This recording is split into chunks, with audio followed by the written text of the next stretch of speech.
Hello, Algebra 2 students. I just want to give a quick announcement. This is mostly for distance learners. Just giving you an update on what we're going to do the rest of this year now that we finished that Chapter 8 test, Part 2. That was our last major test that'll go on the summative grade. Other than we will have a final, a cumulative final.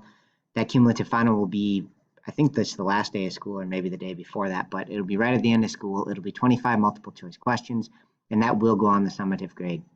The information we're doing now from chapters 13, 14, some of that will be on the final. So there'll be a handful of questions from this chapter along with all the other chapters from semester 2. And kind of our thinking with the end of the year here is just to kind of do pieces of these remaining chapters just to help you get ready for whatever math class comes next. So that's what's going on. If you have any further questions about it, let me know. Your grades, the math last major thing on there will be the final. Or if you're doing a retake of the last test, I guess I could change your grade too. But yeah, so your grade will look a lot like it is now, other than what the final will have on it and the assignments leading up to it. That's all I got. If you have any questions, please don't hesitate to shoot me an email.